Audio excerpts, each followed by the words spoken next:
My name is Ingrid Fairbanks Webb, and I'm 34 years old. 4 years ago, the night before Mother's Day, I discovered I'd been erased from my own family, removed from our WhatsApp group like a stranger, like someone who never belonged. My mother's message to my siblings was crystal clear. All my children are successful, except Ingrid. She chose to be a lowly teacher. I no longer see her as my daughter. I didn't scream. I didn't call her crying. I simply disappeared, the way she wanted me to. What my mother didn't know was that 4 years later, I'd be standing on a stage in front of 500 people, with the governor of Virginia shaking my hand, and she'd be sitting in the audience, uninvited, waiting for a moment in the spotlight that would never come. Before I tell you what happened next, please take a moment to like and subscribe, but only if this story truly speaks to you. Where are you watching from right now, and what time is it where you are? Let me start from the beginning. The night I realized I'd lost the family I thought I had, and began building the one I actually deserved. Growing up, the Fairbanks family was what people in our Virginia suburb called picture perfect. My mother, Margaret Fairbanks, retired from her position as a regional bank manager at 55, not because she needed rest, but because she'd finally secured her seat at the Westbrook Country Club.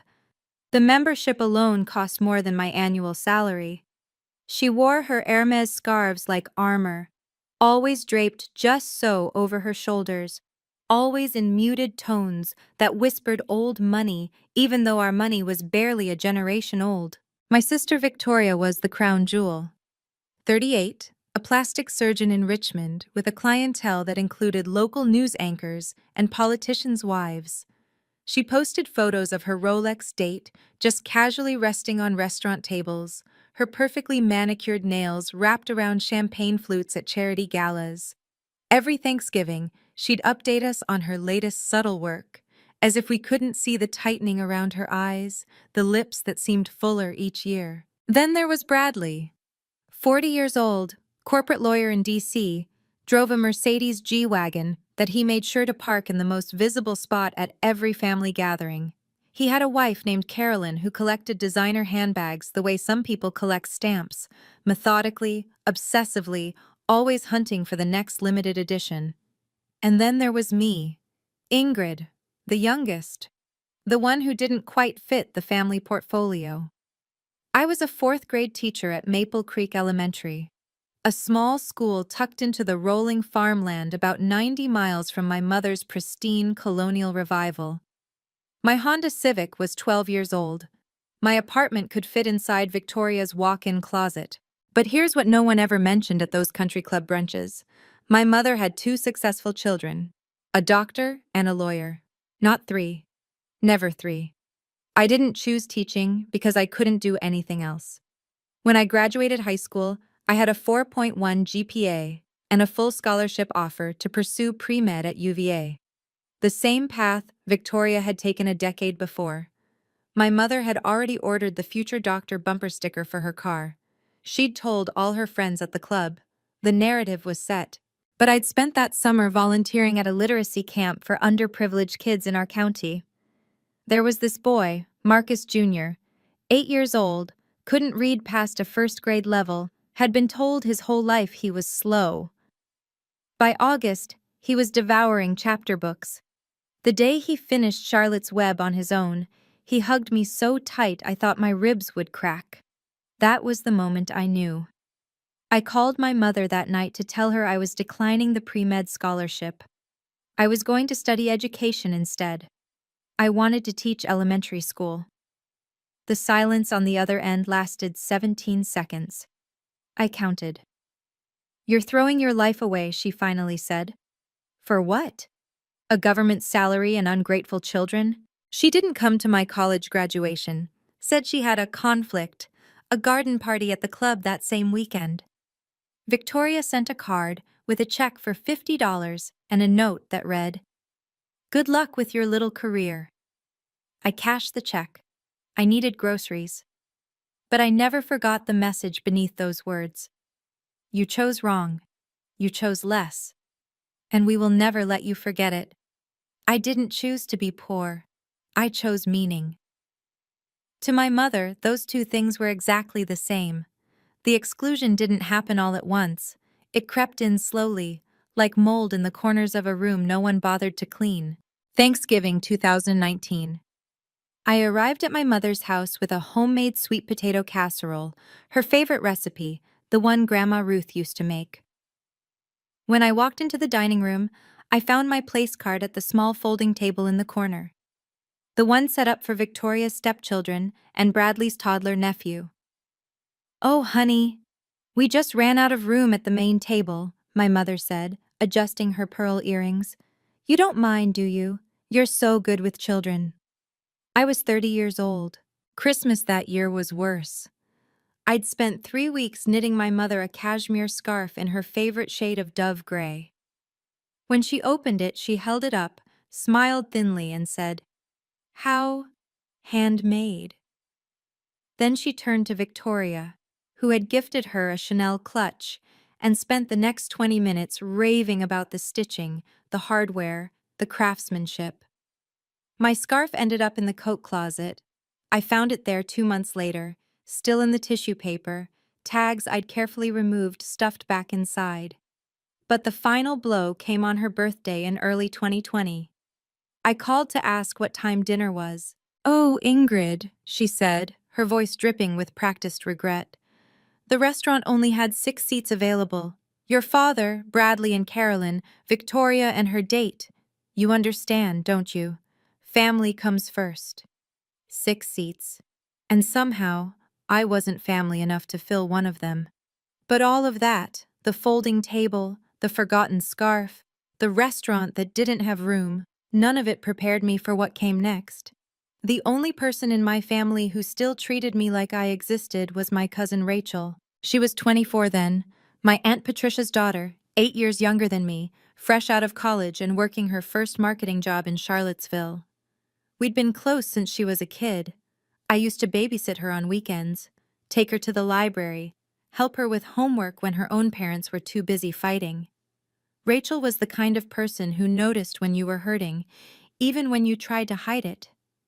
The night before Mother's Day 2020, my phone rang at 11:47 p.m. Rachel's name lit up the screen. When I answered, her voice was shaking. "Ingrid, I need to tell you something. I didn't know if I should, but you deserve to know." My stomach dropped. "What happened?" "Check your WhatsApp, the family group." I opened the app, scrolled to Fairbanks family dinner, the group my mother had created 3 years ago to coordinate holidays. I wasn't in it anymore. "Rachel, I know. They removed you.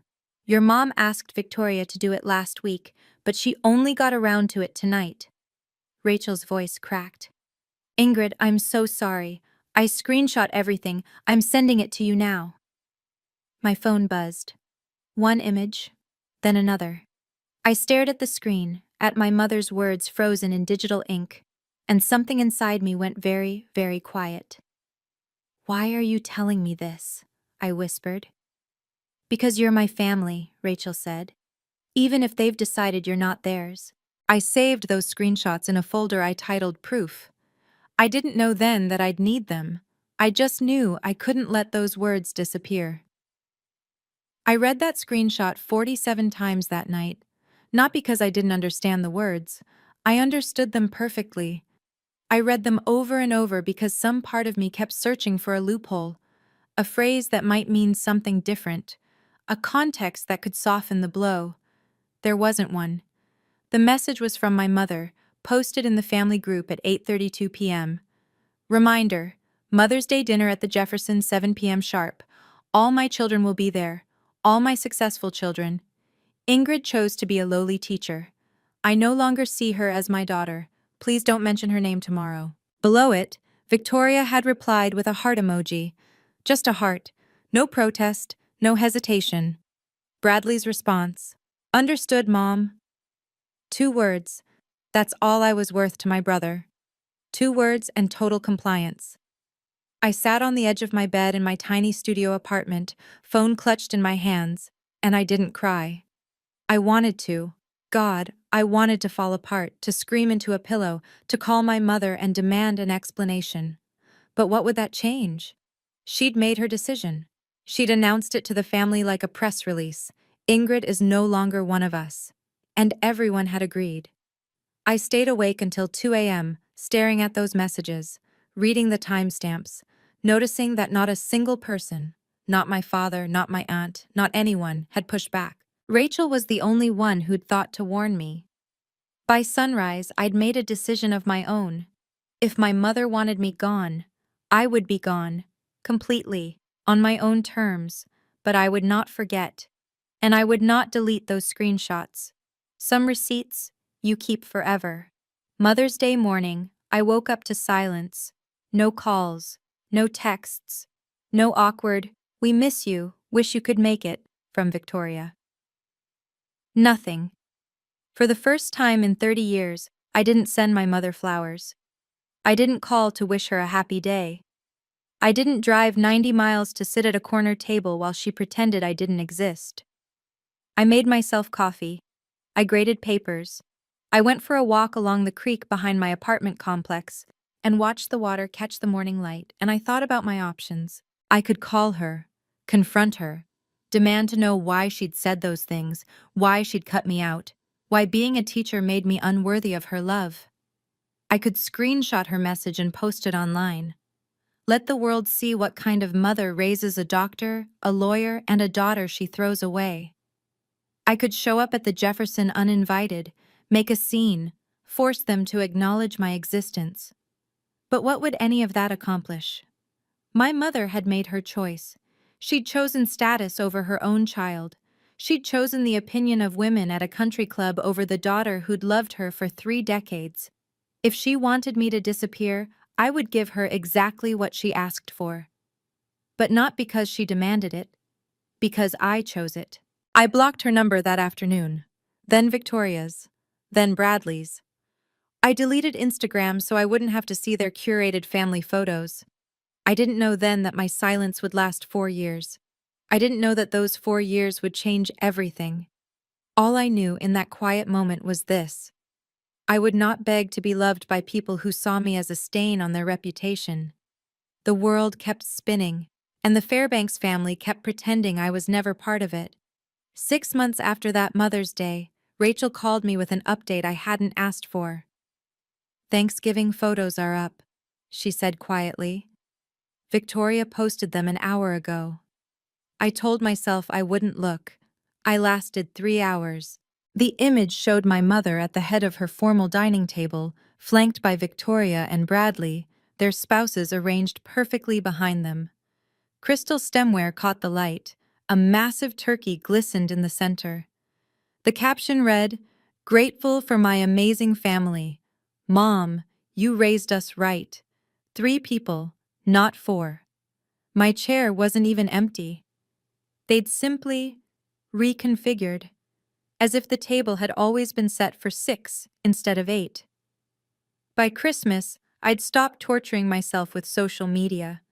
But Rachel still called. "Your mom tells everyone you're doing volunteer work in Africa," she said. "Some kind of education nonprofit. Very prestigious. Can't come home because you're changing lives overseas." I laughed, the bitter kind that scrapes your throat. She's lying to cover up that she disowned me?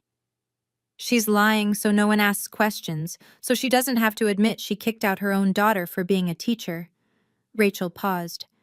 "Ingrid, she told Mrs. Patterson at the club that you were nominated for some international teaching award. In Kenya." I hadn't left Virginia in 3 years. That's when I understood. My mother didn't hate me. She hated what my existence said about her. So she'd invented a version of me she could brag about. A humanitarian hero, conveniently unreachable. The real me? The one who taught 4th grade 90 miles away? I was already a ghost. I met Marcus Webb on a Tuesday in October, surrounded by pumpkins and giggling 9-year-olds. His farm, Webb Family Organics, was a local legend. 50 acres of rolling hills, heritage vegetables, a small orchard where families came every fall to pick apples and take photos against the red barn. I'd brought my fourth graders on a field trip to learn about sustainable agriculture. Marcus was waiting by the tractor when our bus pulled up. Tall, broad-shouldered, with kind eyes and soil permanently embedded under his fingernails. He shook my hand and said, "You must be Miss Fairbanks. My daughter hasn't stopped talking about you." His daughter was Lily. 5 years old, golden curls, and a smile that could melt glaciers. She was in my colleague's kindergarten class, but I'd tutored her twice a week after her mother passed away from cancer the year before. "Lily's an incredible kid," I told him. "Smart as a whip, curious about everything." Something shifted in his face. Gratitude, maybe, or recognition of a kindred spirit. "She says you're her favorite teacher in the whole school, even though you're not technically her teacher." He smiled. Her words. That field trip turned into a phone call. The phone call turned into coffee. Coffee turned into a picnic under the old oak tree on his property, where Marcus asked about my family, and I told him the truth. "I don't have one," I said. Or, "They decided they don't have me." He didn't ask for details. He didn't push. He just handed me a slice of apple pie his late wife's mother had taught him to make and said, "Family isn't always blood, Ingrid. Sometimes it's the people who show up when everyone else leaves." That was the moment I started believing him. 2 years passed, like pages turning in a book I was finally writing for myself. In 2022, Marcus and I got married. Not at a country club, not with 300 guests and a 12-tier cake. We exchanged vows under the oak tree, where we'd had our first real conversation, with Lily as our flower girl and a handful of friends who'd become family. I officially adopted Lily that same year. The day the paperwork came through, she handed me a crayon drawing of 3 stick figures holding hands under a yellow sun. On the bottom, in wobbly kindergarten letters, she'd written, "My mom, my dad, me." I keep that drawing in my desk at work. Some days, when the world feels heavy, I pull it out just to remember what matters. I finished my master's degree in educational leadership through night classes and summer sessions, typing papers at 11 p.m. after Lily was asleep, studying during my lunch breaks, determined to prove that ambition didn't require abandoning the students I loved. When a position opened up for assistant principal at Maple Creek Elementary, I applied. The interview panel consisted of 3 school board members, including Marcus, who recused himself from voting. I got the job anyway. Through all of it, I stayed invisible. No social media, no press releases, no proud announcements to the family that had erased me. Somewhere in Richmond, my mother was still telling people I was saving children in Africa. Somewhere in D.C., Bradley was still pretending he'd never had a second sister. Somewhere online, Victoria was posting photos of family dinners at tables that would never have a place for me. They had no idea who I'd become. And I wasn't ready to tell them. Not yet. The phone call came on a Thursday afternoon in March 2024. "Mrs. Fairbanks Webb?" The voice was formal, precise. "This is Diana Chen. Apologies, Diana Morrison. From the Virginia Department of Education.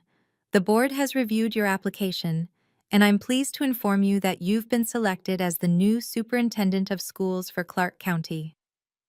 I sat down on the edge of my desk, my legs suddenly uncertain.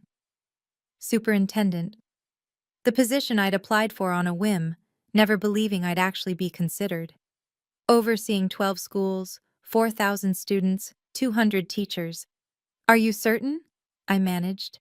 "Your track record speaks for itself. Literacy rates up 18% in 3 years. Teacher retention the highest in the region. The mentorship program you developed is being adopted statewide." A pause. "Dr. Hart specifically recommended you. She said you were the best educator she'd ever worked with." Eleanor Hart, my mentor from my first year teaching, now the state education commissioner. I hadn't spoken to her in months. The announcement hit the local papers 2 weeks later. "Local teacher rises to superintendent," a small headline in the Shenandoah Valley Voice, complete with my photo from the school district website. I didn't think anyone in my family would see it. I was wrong. Rachel called that evening, breathless. Ingrid, your sister just posted that article in the family group chat with the caption, "Isn't this our Ingrid?" My stomach tightened. What did my mother say? Nothing. She hasn't replied. But, Rachel hesitated.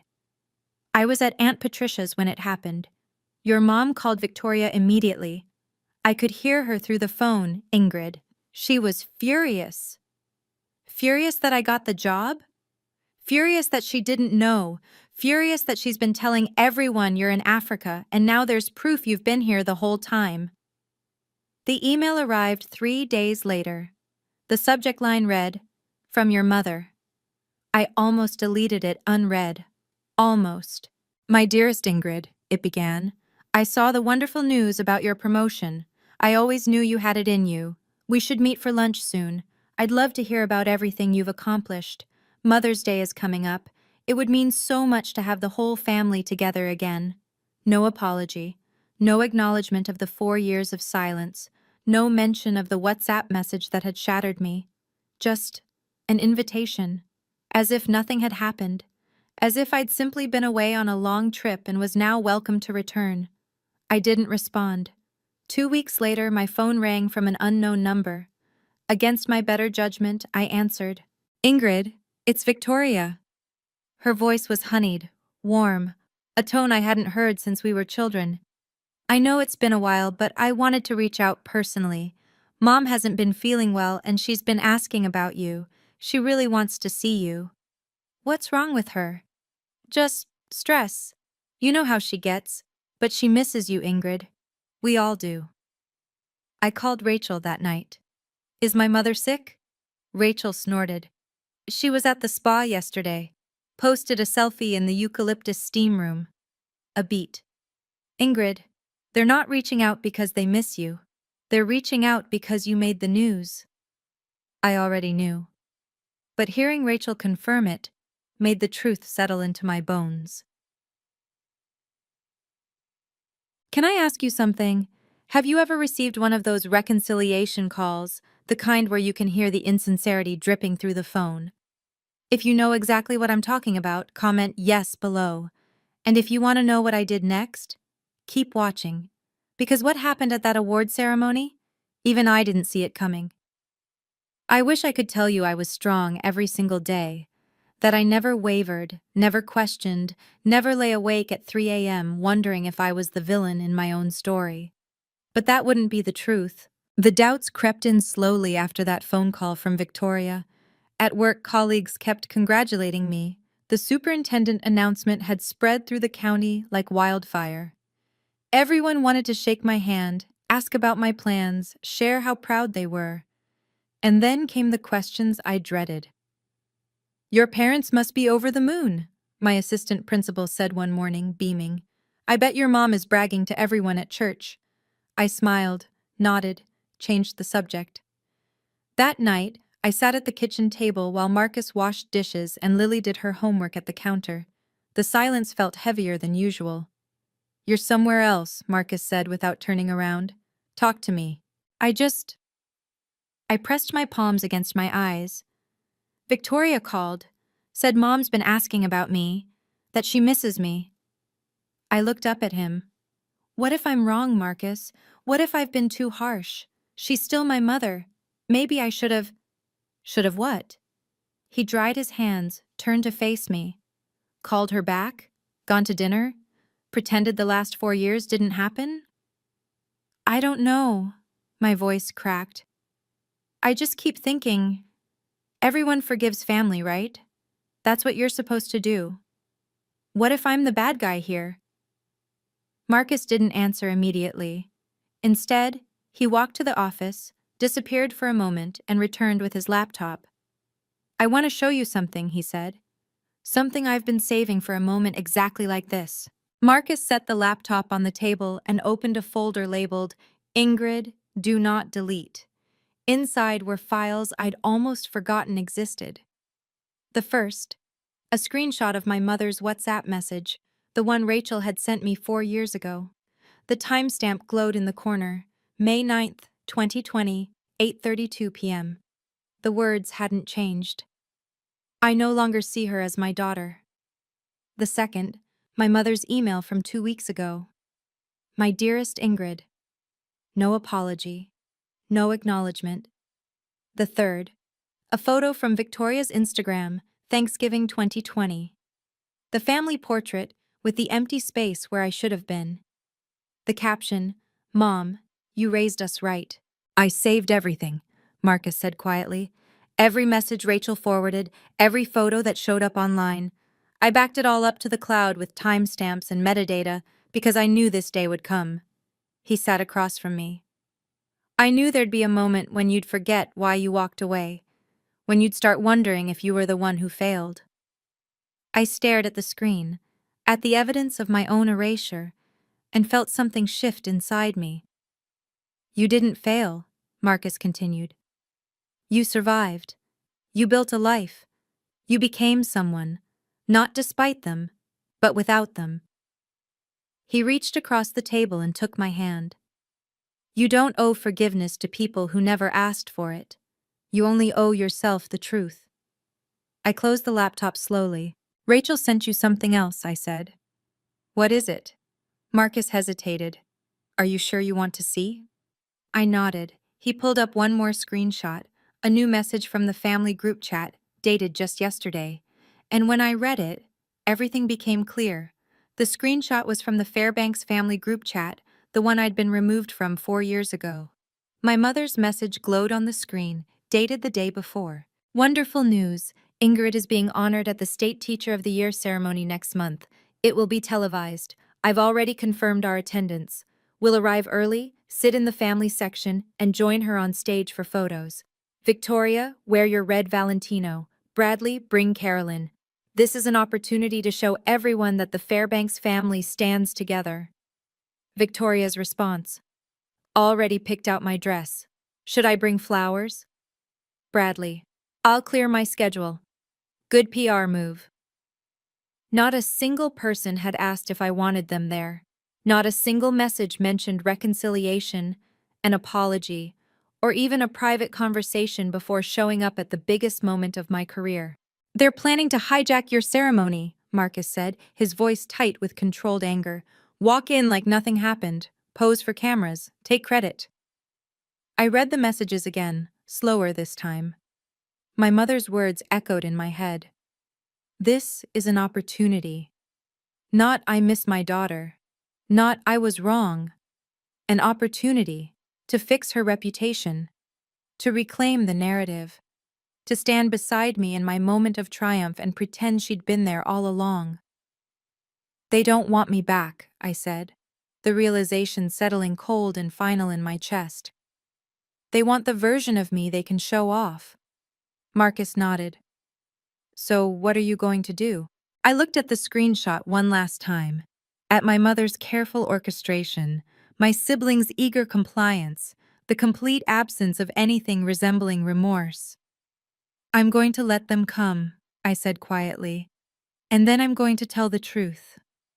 We gathered around the kitchen table that night, Marcus, Rachel on video call, and me, like generals planning a campaign. "You could uninvite them," Rachel suggested. "Call security, have them removed if they try to enter." "Then I'm the villain," I said. "The ungrateful daughter who barred her own mother from her award ceremony. That's the story they'll tell everyone." "So what's the alternative?" Marcus asked. "Let them waltz in and pretend they've been supporting you this whole time?" I'd been thinking about this for hours, running scenarios, weighing options. "No," I said finally. "I let them come. I don't cause a scene beforehand. I don't warn them or confront them." I took a breath. "And then, when I give my acceptance speech, in front of 500 educators, television cameras, and the governor of Virginia, I thank my family." Rachel's face on the screen went still. "Ingrid." "I thank my family," I repeated. "My husband Marcus, who believed in me when no one else did. My daughter Lily, who taught me what unconditional love looks like. And that's it. That's the whole list." Silence hung in the air. "You're not going to mention them at all," Marcus said slowly. "Why would I? They're not my family. They made that clear 4 years ago. I pulled up the screenshot of my mother's WhatsApp message on my phone. I don't need to expose them. I don't need to read this out loud. I just need to not include them. The absence will speak for itself. And if your mother tries to come on stage anyway? Rachel asked. I smiled, the first real smile I'd felt in days. Then I'll remind her, very politely, that I'm simply honoring the boundaries she set. She said I wasn't her daughter anymore. I'm just taking her at her word. Dr. Eleanor Hart called me 3 days before the ceremony. Ingrid, we need to talk. Her voice carried the no-nonsense directness I remembered from my first year teaching, when she'd been the principal who'd taken a chance on a nervous 22-year-old fresh out of college. Something's come up. I braced myself. What happened? Someone contacted the ceremony coordinator last week, a woman named Margaret Fairbanks. Said she was your mother. Eleanor paused. She requested to speak during the family remarks portion of the program, wanted to say a few words about raising you. My grip tightened on the phone. She did what? The coordinator passed the request to me since I'm giving the introduction speech. I turned it down. Another pause, heavier this time. Ingrid, I don't know the full story of your family situation. You've never told me, and I've never asked, but I know you. I've watched you work for 15 years, and I know that if you wanted your mother involved, you would have mentioned her yourself. I exhaled slowly. Thank you, Eleanor. I'm introducing you on that stage, she continued. And I'm going to talk about your achievements, your dedication, your 15 years of changing children's lives. Not your family name, not who raised you, just what you've built with your own hands. She softened. You earned this, Ingrid. Nobody gets to rewrite that story but you. When I hung up, Marcus was watching me from the doorway. Your mother tried to get on stage? Eleanor blocked her. He shook his head slowly, not in disbelief, in confirmation of everything he already knew about the woman who'd discarded me. She really thinks she can just walk back in, he said. She thinks she deserves to, I replied. That's the difference. The night before the ceremony, I sat at the kitchen table with a blank notepad, a cup of chamomile tea, and the weight of 4 years pressing against my chest. Lily had gone to bed an hour ago, her small hand waving from the doorway. Good luck tomorrow, Mom. You're gonna be amazing. Marcus was in the living room, giving me space to write. He understood that some words needed to be found alone. I stared at the blank page. I would like to thank...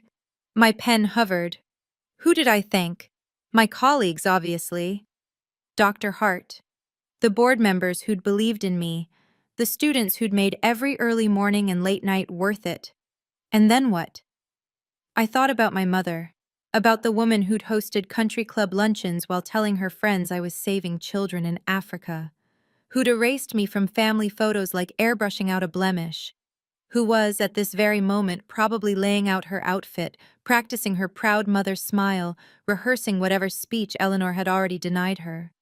I started writing. I want to thank my family. The family I chose, and the family that chose me back. My husband Marcus, who saw me when I was invisible. My daughter Lily, who taught me that love isn't something you earn. It's something you give freely. I put down the pen. That was enough. That was everything. No mention of the Fairbanks name.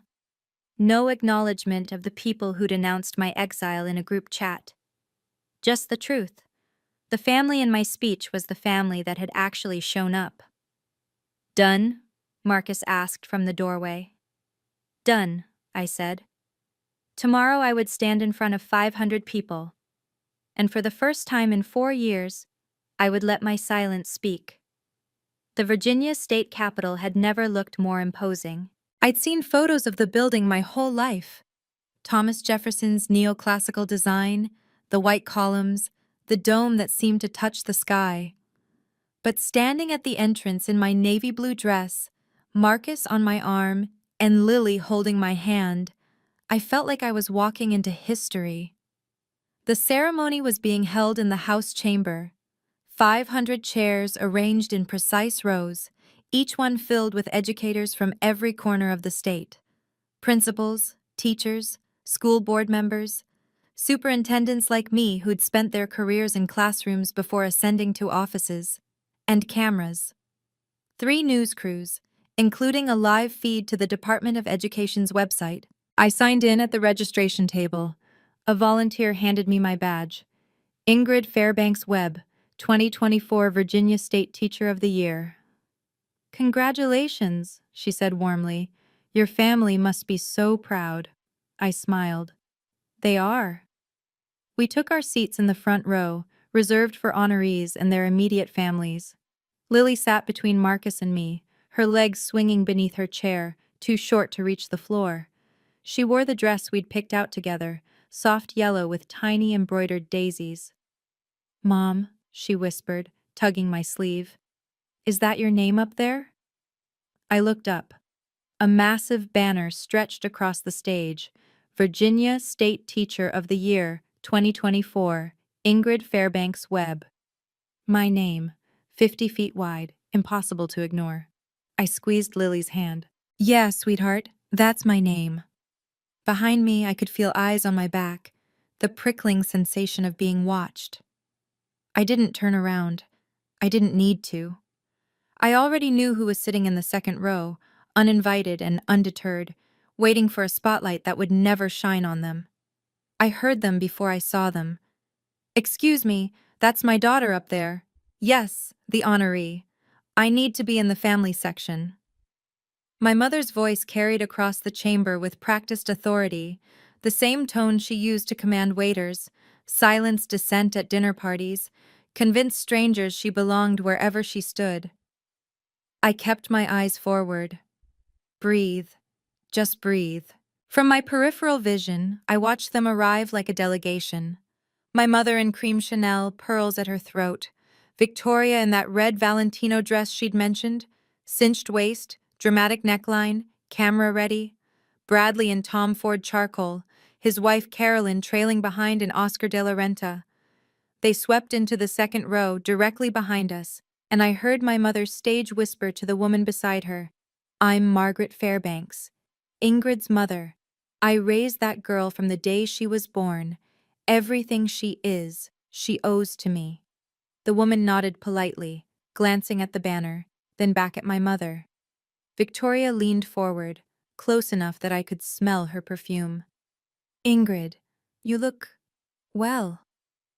I didn't turn around, didn't acknowledge her. A hand touched my shoulder. Aren't you going to say hello to your family? Bradley's voice, casual, entitled. I turned my head just slightly, not enough to face them, just enough to be heard. My family is sitting right next to me.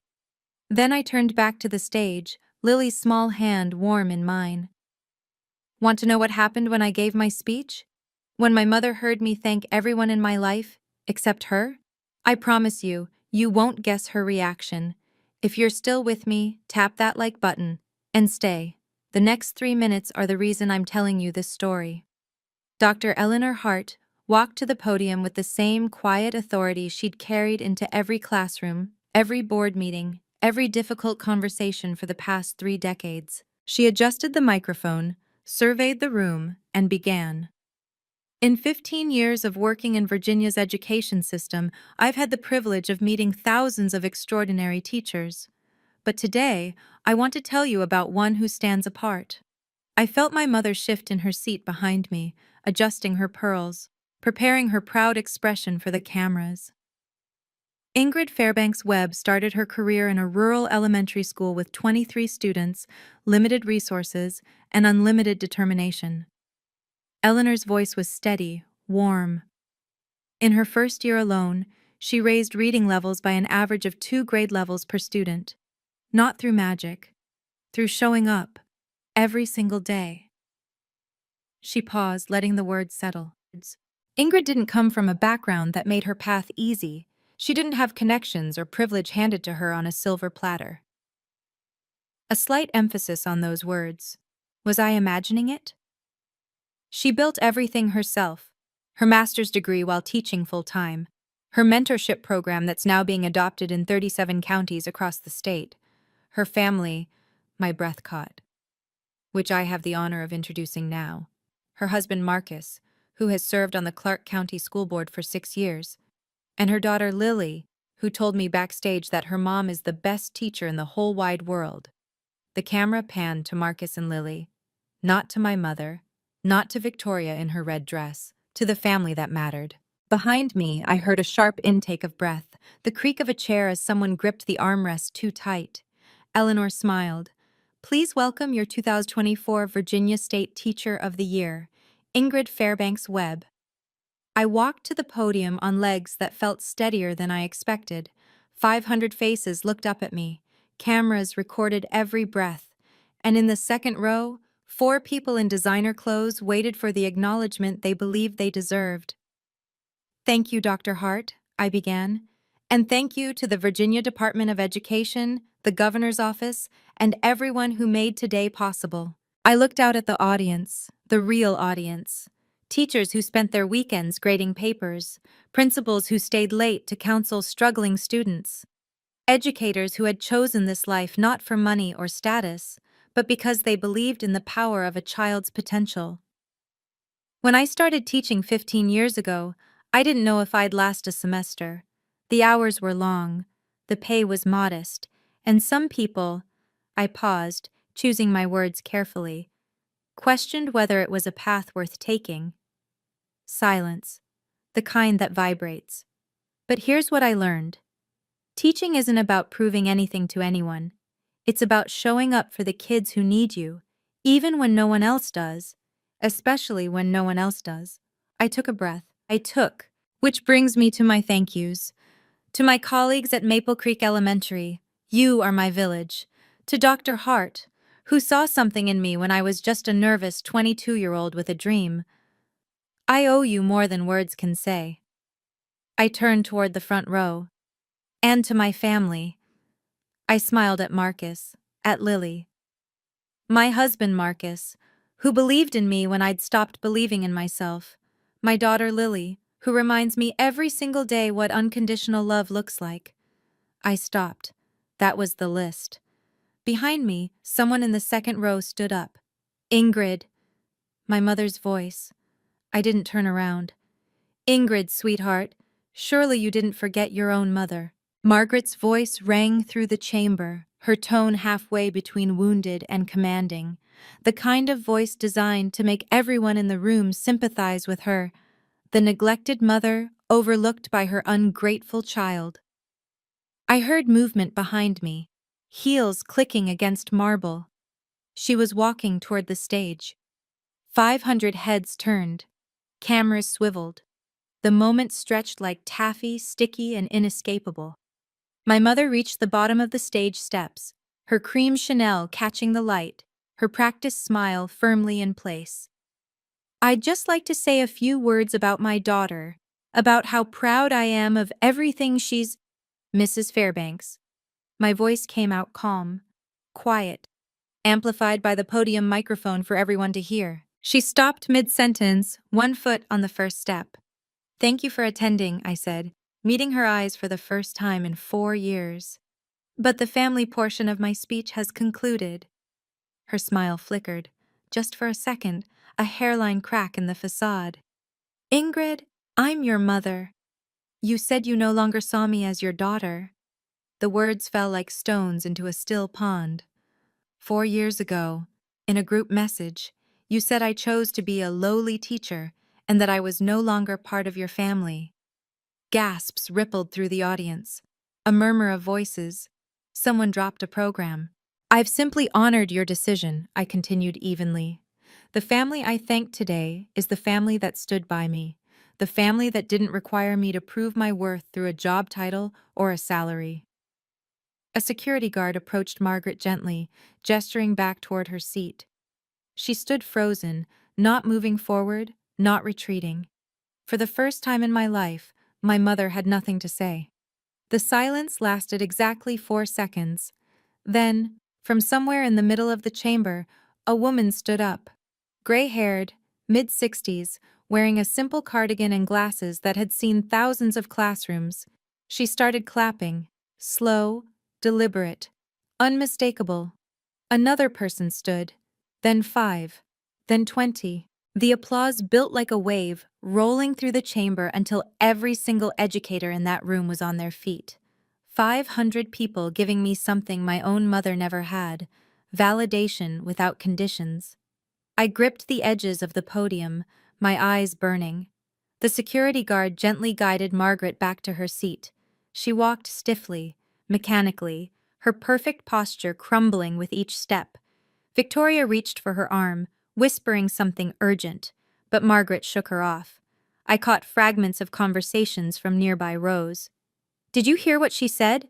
Her own mother disowned her? For being a teacher? That's disgusting. So that's the woman who called her a lowly teacher. Can you imagine?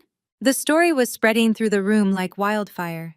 Every whisper another nail in the coffin of my mother's carefully constructed reputation. When the applause finally subsided and people took their seats, I saw Margaret sitting rigidly in her chair, staring straight ahead. Her cream Chanel suddenly looked too bright, too trying too hard.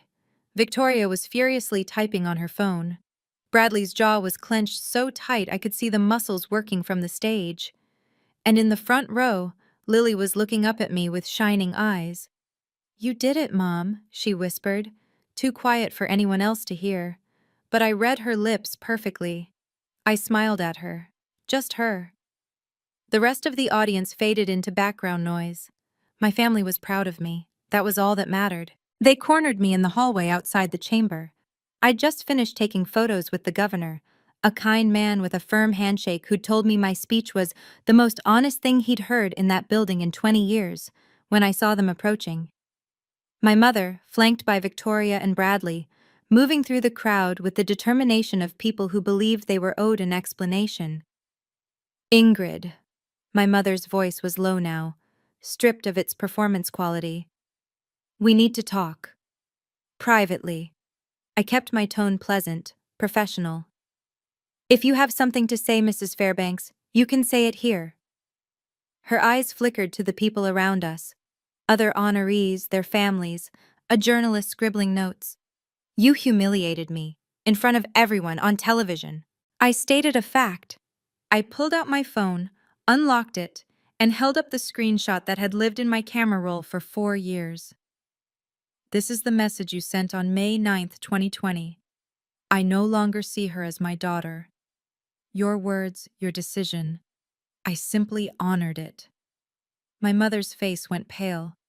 I was upset. You know how things get taken out of context. Context? I showed her the timestamp, the sender ID, the heart emoji from Victoria, the understood mom from Bradley. This was a group message telling everyone in our family to pretend I didn't exist. There's no other context. Bradley stepped forward. "Ingrid, let's be reasonable." I was reasonable for 30 years. My voice stayed calm. I was reasonable when you seated me at the children's table. Reasonable when Mom forgot my graduation. Reasonable when you all decided my career made me disposable. I tucked my phone away. "I'm done being reasonable." Victoria's mask cracked first. "This is ridiculous," she hissed, her red Valentino dress suddenly looking garish under the fluorescent hallway lights. "We came here to support you. We rearranged our entire schedules. You came here for a photo op." I kept my voice level. "I read your messages, Victoria. Should I bring flowers? That's not support. That's staging." Her face flushed. Who showed you that?" "It doesn't matter how I know. It matters that you all plan to show up at my ceremony, sit in my family section, and take credit for a success you spent 4 years ignoring." Bradley tried a different approach. His lawyer voice. Calm, reasonable, the tone he used to negotiate settlements. "Ingrid, think about this from a PR perspective. The video's going viral. People are calling Mom what she is. You're making this worse for everyone, for the family name. I haven't had that name in 2 years." I held up my hand, showing the simple gold band Marcus had placed there. "I'm a Webb now. And funny thing about family names, they only mean something if the family behind them is real." Victoria stepped closer, her voice dropping to a fierce whisper. You think you're better than us, don't you? Just because you got some award? No. I met her eyes. I think I'm exactly what I've always been. A teacher. The same teacher you called lowly. The same teacher Mom was embarrassed to mention at her country club. I turned to look at all three of them. I didn't become better than you. You decided I wasn't good enough and I stopped trying to change your minds. Behind me, I heard Marcus's steady footsteps. Lily's small hand found mine. Ready to go home? He asked. More than ready. I turned to face my mother one last time. She looked smaller somehow. The cream Chanel hung differently now. The pearls seemed less polished. 4 years of careful reputation building, undone in 3 minutes on a stage she'd never been invited to share. Mrs. Fairbanks, I said quietly, quiet enough that only she could hear. 4 years ago, you made a choice. You chose your image over your daughter. You chose the opinions of women at a country club over a child who loved you. Her lip trembled. The first crack in her armor I'd ever seen. I could hate you for that, I continued. I spent a lot of nights thinking I should, but here's what I realized. Hating you would mean you still controlled my life. And you don't. Not anymore. Ingrid, I'm not asking you to apologize. I don't need your apology to be happy. I've been happy for 2 years without it. I took a breath. But I want you to understand something. I'm not doing this to punish you. I'm doing this because I finally learned the difference between forgiveness and self-respect. I turned to Victoria. You asked if I think I'm better than you. I don't. I just think I deserve to be loved without conditions. And I found that somewhere else. To Bradley. You were worried about the family name, but names are just words. Family is showing up. You didn't show up for 4 years. You don't get to start now. I stepped back, Marcus's hand warm on my lower back, Lily pressed against my side. Goodbye, Mrs. Fairbanks. Victoria, Bradley. I nodded once. I hope you find whatever it is you're looking for, but you won't find it with me. We walked out the doors without looking back. The fallout didn't happen overnight. It crept in slowly, like water through foundation cracks. Rachel called me a month after the ceremony with updates I hadn't asked for, but somehow needed to hear. Your mom resigned from the country club social committee, she said. Said she needed to focus on family matters. But everyone knows the real reason. Women were asking her questions she couldn't answer. About you, about the speech, about what kind of mother disowns a daughter for being a teacher. I stirred my coffee, watching the cream swirl. And Victoria? She deleted all her family Instagram posts. Every single one. Someone in the comments of her practice page asked if she was the sister who sent a heart emoji when her mom disowned her sibling. Rachel laughed bitterly. Apparently, patients don't love knowing their plastic surgeon has a heart emoji to family cruelty response time of 30 seconds. Bradley had gone silent entirely. According to Rachel, he'd told their Aunt Patricia that the whole situation had been blown out of proportion and that he'd prefer not to discuss it.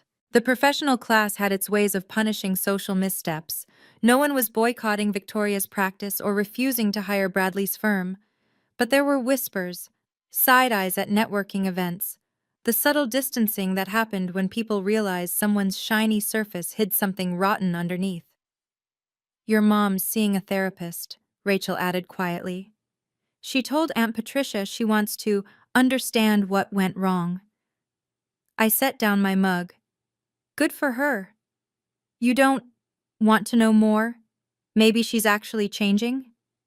Maybe she is. I looked out the window at the oak tree in our backyard, the one where Marcus and I had exchanged vows.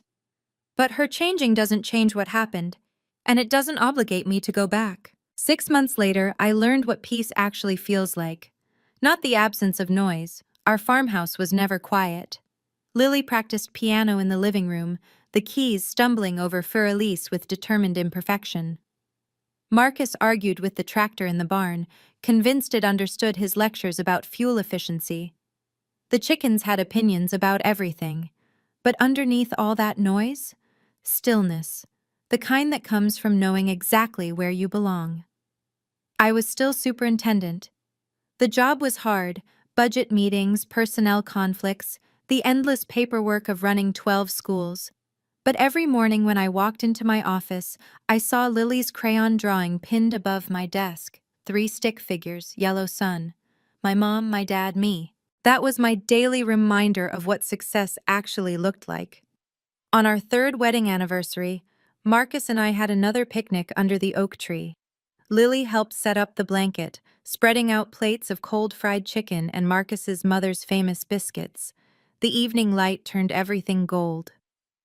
"Someone from a publishing house called last week," Marcus mentioned casually, handing me a glass of lemonade. "They want you to write a book. About your career, your journey, all of it." I shook my head before he finished. "I don't want to live in the past. Even if it could help other people, other teachers who've been made to feel small." I thought about it, really thought about it. "If I ever tell this story publicly," I said finally, "it'll be on my terms. Not for revenge, not for profit, just to let someone else know they're not alone." Lily crawled into my lap, smelling like grass and sunshine. "Tell me a story, Mom." I kissed the top of her head. "Once upon a time, there was a teacher who found her family." The letter arrived on a Tuesday in October, almost exactly 1 year after the ceremony. No return address on the envelope. Just my name, written in handwriting I recognized immediately. The careful cursive my mother had always prided herself on. The elegant loops she'd spent years perfecting at charm school in the 1970s.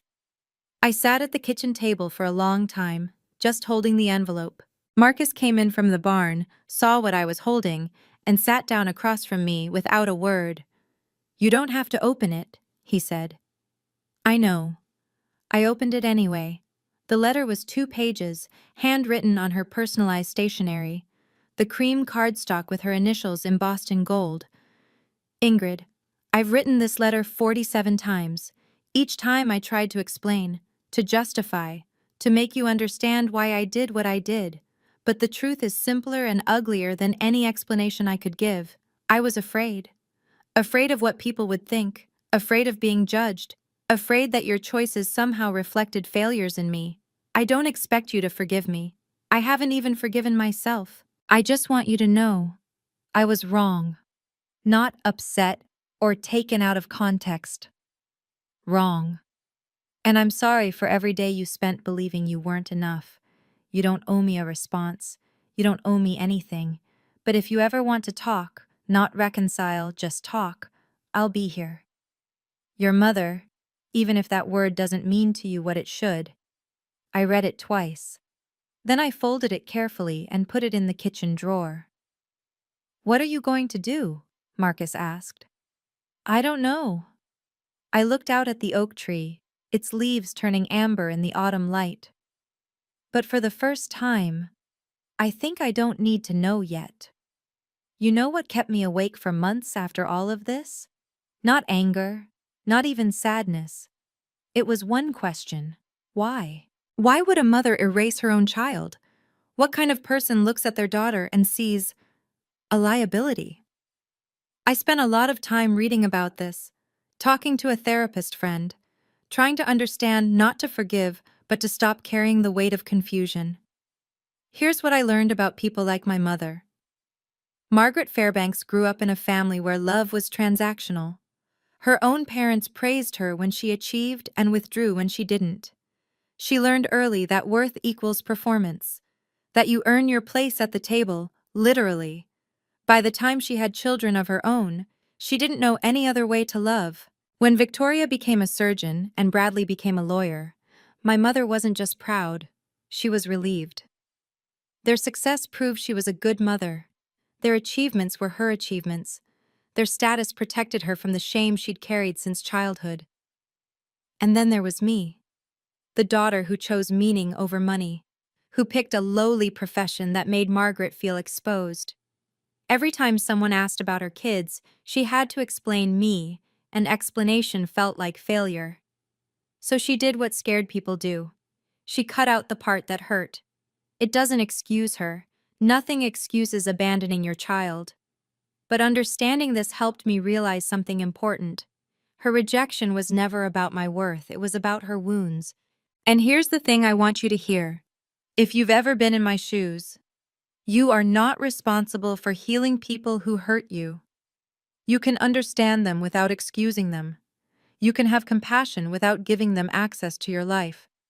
Boundaries aren't walls built from anger. They're doors you get to control.